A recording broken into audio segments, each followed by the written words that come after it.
Baik, saya pernah mengadakan pelatihan teman-teman sekalian di masjid yang besar. Masya Allah, mungkin seperti ini malah lebih besar. Lantai 2 juga seperti ini dan penuh. Di lantai 2 itu ada banyak ibu-ibu akhwatnya. Saya bicara masalah kematian selama 2 jam, materi lengkap. Kemudian setelah itu sebelumnya saya bilang sama panitia tolong supaya lebih hidup suasananya, siapkan kebutuhan jenazah. Meja, kain kafan, sama menyan-menyannya semua. Kemudian di sebelah masjid buatin liang lahat. Baik Ustaz, dibuatlah.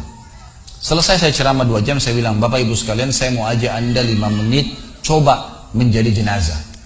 Ada yang mau? Sempat ada yang angkat tangan depan saya. Kebetulan ini teman kita ini, saudara kita tukang batu. Adiknya dia kembar anak SMA, sering ikut pengajian saya gitu. Dia hadir juga. Dia bilang, saya Ustaz. Baik, silahkan. Pak, saya minta tolong satu hal ya. Kalau Bapak naik nanti di atas meja ini, dibungkus dengan kain kafan oleh panitia, tutup mata Anda dan bayangkan Anda sudah mati dan dengarkan apa yang saya ucapkan. Baik Ustaz, baik. Saya juga bilang sama panitia di atas masjid waktu itu, ibu-ibu, silakan kalau ibu mau coba, panitia tolong bantu. Saya sudah pandu waktu sebelum pengajian. Ringkasnya adalah dia naik. Subhanallah, begitu dia naik, Bapak Ibu sekalian, orang ini naik di atas meja, begitu tutup matanya dan ditempelin kain kafan di pipinya. Ini kain kafan asli kita beli. Ditempel di pipinya, langsung dia nangis. Nangis dia, terisak-isak.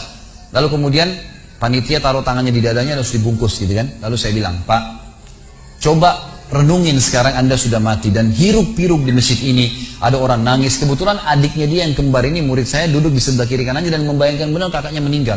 Mereka betul-betul menangis gitu. Ada jemaah-jemaah juga yang lain pada nangis. Saya bilang, hiruk-piruk masjid ini yang sedang menangis, ada yang sedang ngobrol. Ini anggap di rumah Anda pada saat Anda meninggal dunia. Dan Anda tidak bisa protes. Gak bisa bilang saya tidak mau, jangan ribut, gak bisa lagi. Udah. Panitia pun menaruh tangan kanan di atas tangan kiri, kita gak bisa protes taruh di dada. Dibungkus dengan kain kafan pun gak bisa.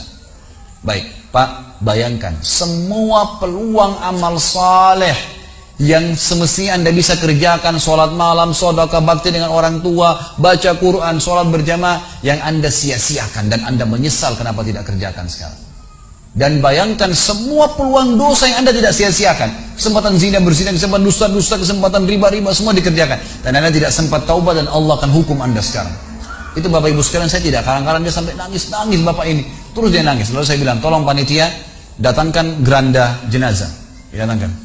Baik Pak, sebentar lagi kami akan angkat badan Anda di geranda ini dan kami akan bawa Anda ke liang lahat sebelah masjid. Diangkatlah dia. Saya bilang, Pak, renungin, resapi tubuh Anda kesentuh dengan geranda ini. Ditutuplah lalu dipikul. Lalu saya pandu pakai mic, saya bilang, Pak, inilah detik-detik terakhir Anda bersama kami. Terus sesalin perbuatan-perbuatan dosa Anda pernah lakukan, peluang-peluang ibadah Anda sia-siakan. Sampai tiba di luar masjid, saya turun ke liang lahat, saya buatin sendiri tanah, kemudian saya buatin gubernur, lalu diturunkan dia.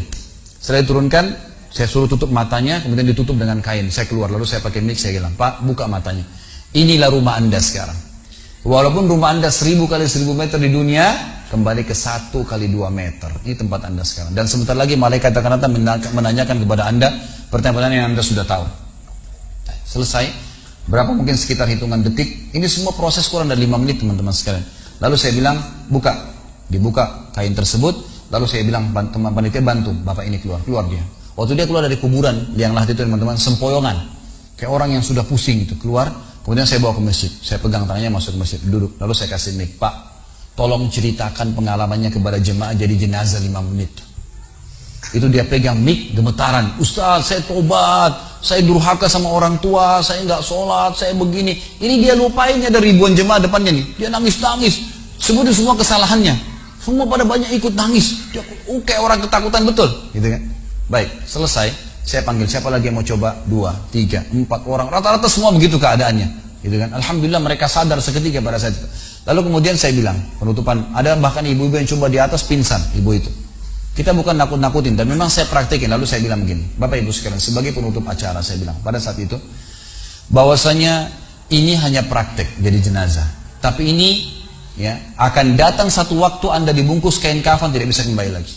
Sekarang masih bisa kembali beramal soleh. Dan ini pernah diperingatkan oleh Hasan Basri rahimahullah. Beliau pernah ngantar jenazah diikuti oleh seseorang. Lalu Hasan Basri tanya, wahai fulan, kalau seandainya jenazah ini tiba-tiba hidup sekarang, apa yang dia kerjakan?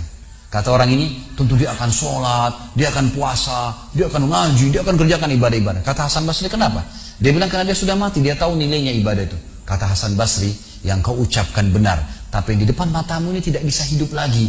Kamu sekarang masih hidup, kerjakan seperti dia kalau dia hidup. Jangan tunggu itu, gitu kan?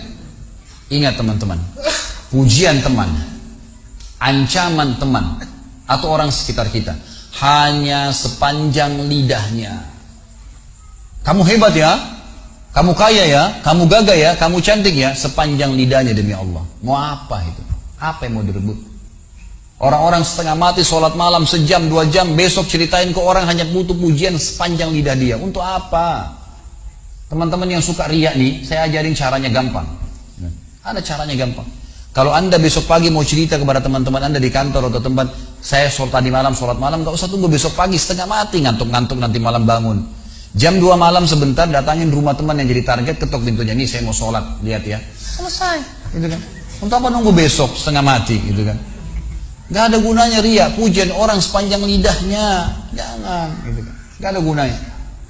Jadi teman-teman sekalian, sadarilah mati akan datang, dan jadilah seperti Bilal radhiyallahu anhu, sahabat Nabi yang mulia. Waktu ditanya, ma ra'yuka bil maut, apa pendapat anda dengan kematian? Kata beliau, marhaban bil maut, selamat datang kematian.